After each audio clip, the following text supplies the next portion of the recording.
Ekenekwa m unu Igbo ndị ọma njem ọnụ, biko na o nwere ihe ha ji bịa n'ụbọchị nke taata bụ asịrị. O nwere obere okwu anyị chọrọ iti ọnụ maka nya gara aga. Onwe eti m vidiyo wee na-akọ maka ihe na-eme Jpac na nwanne ya nwoke bụ ndị ya na nwoke dibịa nwanụ. So ụfọdụ na-asị na ha amaghị ka okwu si wee bido. Biko vidiyo ndị n'akụkụ ebe a bụ ka okwu a si wee bido, ka okwu si wee bido na maka ọnyawụ ihe wutere nyawụ nwa dibịa. Biko na-echa vidiyo nne ka nya bụ ihe si wee bido, ka unu fụ ka nyawụ dibịa si wee chọọ igwu Igbo anyị wayo ewee bido gbapụ ya afọ. Jpac so na ndị izizi bido ịgbapụ nyawụ nwoke afọ, mana kịta na-enekene m vidiyo kwa unu fụ ebe nwatakịrị ji wee kọwasa anya bụ okwu, kọwasacha ya ka o gbujie ya na mkpirisi ihele wee mee nyawụ dibịa ewee bulu ọgụ wee bịa obu ụzọ nye mmadụ 150,000 na kọmentị executive mgbe nwanụ, maka na ama m ihe a sị na the girl na-akụ ya na-akpụ ya afa na the gọọmenti. O were 50,000 nye the girl ewee dị giwezi adịpe nyawụ ihe wee pụtawazie kwuo voice note gwogwotigwe asị na-emere anyị amaghọ nke bụ eziokwu. Ebe anụ nwa ka anyị nọ nyawụ ihe na-efere mba ụwa sị ka anyị wetara n'ọsọ otu Chukwu nna bi n'eluigwe ma nke bụ eziokwu ya na nke bụ asị n'ime ya. Biko unu nenenụ vidiyo ka unu fụ the genesis of the whole problem ebe ọ na wee bido. Ụmụ Igbo geenụ ntị, ịmara ọ na-abịa na-ekwu okwu like this, ihe unu kwesịrị ifolo up, unu ga-efolo ya up, apụta were ya ọzọ kọchie ya, ọ dị very bad. Arụsị ego pụta weta bọtụ were tinye na-esi na ọgwụ ka o ji mee ya, wee sị na onye menwue na ọ ga-enye ya 1.2 million. Igbo egwusi na-alụsi Igbo worldwide nwa mmadụ nwanne m they play the truth. Ebe 4 days ago eme video concerning ọrụ Ikechi mkpara ka m wee nyere ụfọdụ ndị aka. I found out that na people actually ibe ọma, most especially ndị be anyị ndị Igbo a na-ebi anya afụ ebe ihe ọma na-agara mmadụ maọbụ ebe achọ ka enyere ndị dị otu aka. Anyị achọ nwantị na ọdị ọda chọọ ka aka si ga-eche na mana ife ịmalị ya. What you don't know, you don't know it.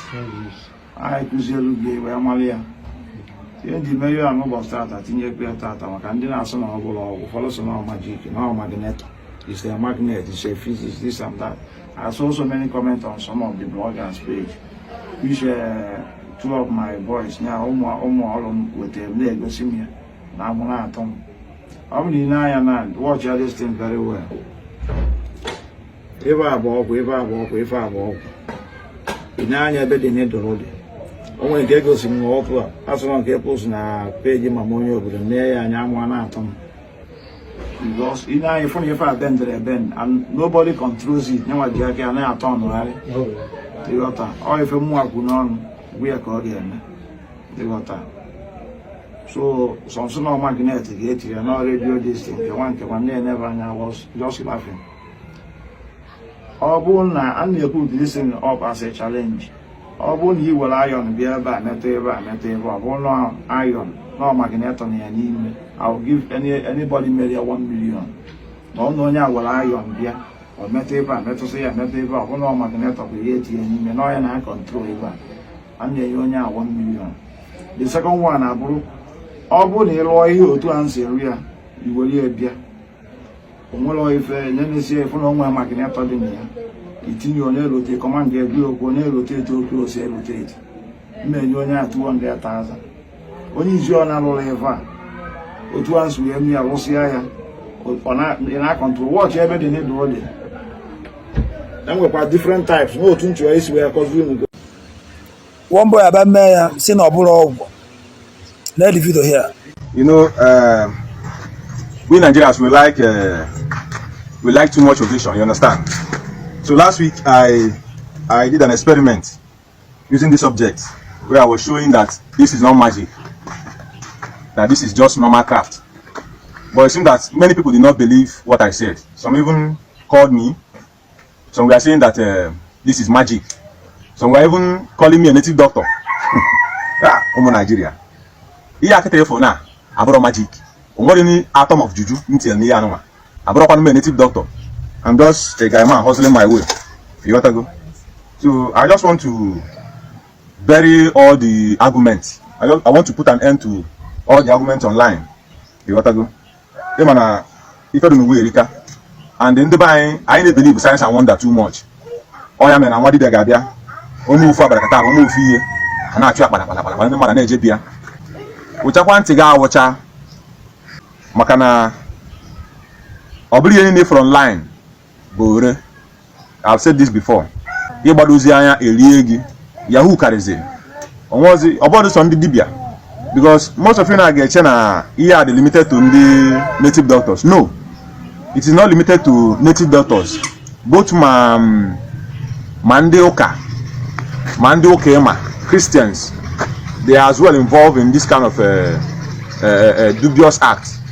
For nothing. Today I'm going to show you all the ingredients, all the contents of this. Meanwhile, let me check if it's still working.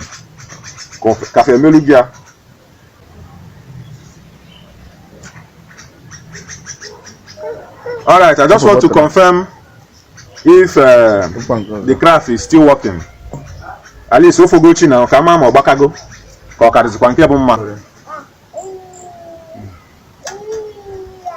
So I'm going to unfold everything here. I'm going to tear out everything.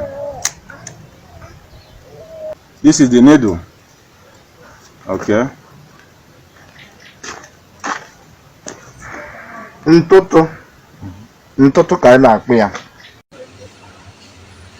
Another person become up again. Span or Buro.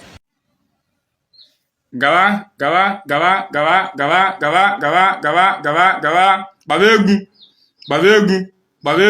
Babegu, Njinjara, Babegu.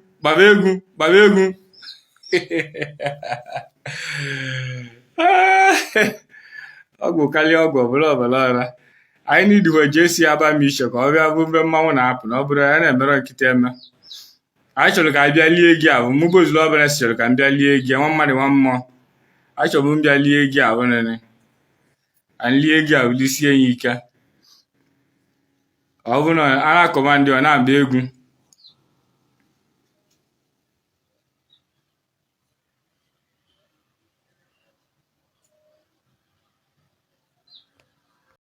Sisi I know you no Isiagu. What's goes back? Another thing. Or I cocoa na Jpac, Chori Coco Chia. I saw come na Jpac, young huge man, Jpac, organ my head saloon nab. But then I've got in Camu. Biago see that in him is no madna be megia. Potaki they prove her wrong.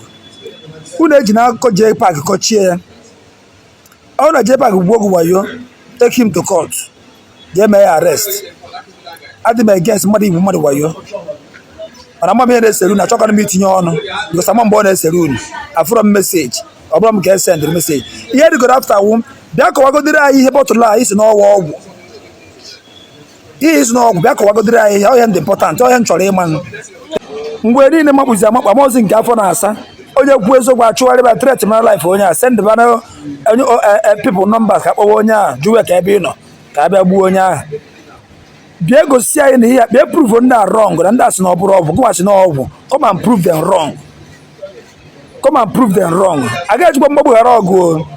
I got you because of threatened life. I ain't a question. I got a question. I got a question. Come and prove them wrong. I want a message attack Isiagu.